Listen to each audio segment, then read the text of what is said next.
বাংলাদেশের ইতিহাসে এমন ঘটনা ঘটেনি যে ধর্মীয় সহিংসতার কারণে এখানে অন্য ধর্মের মানুষের উপরকে পিটিয়ে হত্যা করা হয়েছে। বাংলাদেশের ইতিহাসে এরকম ঘটনা ঘটেনি। এই ঘটনা ঘটে আমাদের পার্শ্ববর্তী দেশ ভারতে। সেখানে গরুর মাংস খাওয়ার জন্য বিভিন্ন সময় বাজারের ব্যাগ হাতিয়ে নিয়ে মানুষকে পিটিয়ে হত্যা করা হয়। সেই পিটিয়ে হত্যার প্রচলন এই বাংলাদেশে উগ্র হিন্দুত্ববাদী তারা ফরিদপুরে এই বাস্তবায়ন করলো। আপনারা জানেন ফরিদপুরে 2 নির্মাণ শ্রমিককে হাত পা বেঁধে নির্মমভাবে পিটিয়ে হত্যা করেছে এবং আরও 4 থেকে 5 জনকে আহত করেছে। তারা একটি বিদ্যালয়ের নির্মাণ শ্রমিক হিসেবে সেখানে বিদ্যালয়ের উন্নয়ন কাজ করছিল। এই রকম উন্নয়ন কাজের সঙ্গে জড়িত থাকা মুসলিম নাগরিকদেরকে পিটিয়ে হত্যা করেছে এবং সেই মন্দিরের লোকেরা বলছে যে মন্দিরে আগুন দেওয়া হয়েছে। আমার প্রশ্ন, সেখানে নিউজ হয়েছে যে সন্দেহবশত পিটিয়ে হত্যা করা হয়েছে। আমার প্রশ্ন, সন্দেহবশত কোনো ব্যক্তিকে অভিযুক্ত করা যায় কি না এবং তাকে পিটিয়ে হত্যা করা যায় কি না? আমার প্রশ্ন এটা। কে আগুন দিয়েছে তার প্রমাণ কি তারা দিতে পেরেছে? তার প্রমাণ দিতে পারে নাই। আপনারা জানেন ভারতে নির্বাচন হচ্ছে।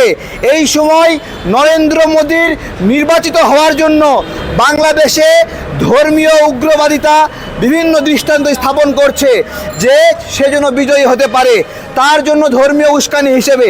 এবং এই যে মন্দিরে আগুন লাগানোর কথা বলছে, আমার প্রশ্ন যে এই যে পিটিয়ে হত্যা করলো, এর দ্বারা প্রমাণিত হয় তারা নিজেরাই আগুন দিয়ে এই ঘটনা ঘটিয়েছে। তারা যদি নিজেরাই আগুন না দিত তাহলে একটা সন্দেহর বশবর্তী হয়ে কিছু লোককে পিটিয়ে বা এভাবে হত্যা করতো না। যেই 2 জন মানুষকে পিটিয়ে হত্যা করেছে তারা ওখানের বাসিন্দাও না, তারা ওইখানে নির্মাণ শ্রমিক হিসেবে কাজ করছে। একজন নির্মাণ শ্রমিক সে কেন মন্দিরে গিয়ে আগুন দিবে? আপনাদের কাছে আমাদের প্রশ্ন। বাংলাদেশ নিয়ে অনেক ধরনের ষড়যন্ত্র হচ্ছে। এ পর্যন্ত অনেকগুলো ধর্মীয় সহিংসতা হয়েছে। সুনামগঞ্জের সাল্লায় হিন্দুদের বাড়িঘর ভেঙে দেওয়া হয়েছিল। ব্রাহ্মণবাড়িয়া নাসিরনগরে সেখানে হিন্দুদের বাড়িঘর ভেঙে চুরে দেওয়া হয়েছিল এবং রংপুরে ছাত্রলীগ নেতা সৈকত হিন্দুদের 20টি বাড়িঘর পুড়িয়ে দিয়েছিল। এবং দেখেন সুনামগঞ্জে সাল্লায় দিরাইতে সেখানে যুবলীগ নেতা জড়িত, নাসিরনগরে আওয়ামী লীগ নেতা জড়িত, নড়াইলে আওয়ামী লীগ নেতা জড়িত। যেই জায়গাগুলোতে স্পষ্ট দলিল এবং প্রমাণ রয়েছে আওয়ামী লীগ নেতারা জড়িত, হিন্দুরা সেখানে কোনো অগ্নিসংযোগকারীকে পিটিয়ে মারতে পারল না। আর ফরিদপুরে সন্দেহর বশবর্তী হয়ে 2 জন নাগরিককে পিটিয়ে হত্যা করলো। আমরা এই হত্যার সঙ্গে জড়িত সবাইকে গ্রেপ্তারের দাবি জানাচ্ছি, তাদেরকে বিচারের আওতায় আনার দাবি করছি আমরা।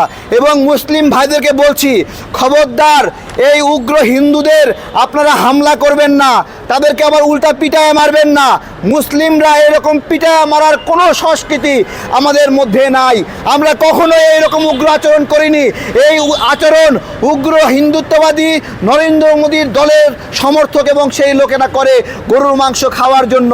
আজকে সেই পিটিয়ে মারার সংস্কৃতি বাংলাদেশে ইতিপূর্বে কখনো এরকম হয়নি। দয়া করে কেউ তাদেরকে পিটিয়ে মারবেন না। আমরা চাই তাদেরকে গ্রেপ্তার করা হোক, বিচারের আওতায় হোক। এবং আমি গণমাধ্যমকে ধিক্কার জানাই, গণমাধ্যমগুলো লিখেছে এলাকাবাসী নাকি গণপিটুনি দিয়ে মেরেছে।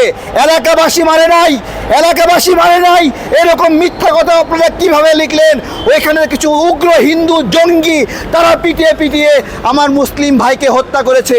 আমরা স্পষ্ট কথা, কোনো উগ্রবাদিতা না, কোনো জঙ্গি কার্যক্রম না, সহিংসতা না, স্পষ্টভাবে যারাই হামলার সঙ্গে জড়িত গ্রেপ্তার করতে হবে, বিচারের আওতায় নিয়ে আসতে হবে। এবং এই পিটায়া হত্যা যে একটা অপরাধ, এর দৃষ্টান্ত স্থাপন করার জন্য এই উগ্র হিন্দু যারা হত্যায় জড়িত তাদেরকে ফাঁসিতে ঝুলাতে হবে।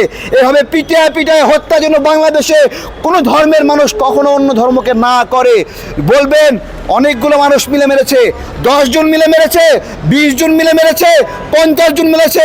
50 জন যদি সম্পৃক্ত থাকে 50 জনকে আইনের আওতায় নিয়ে আসতে হবে, 50 জনের বিচার নিশ্চিত করতে হবে।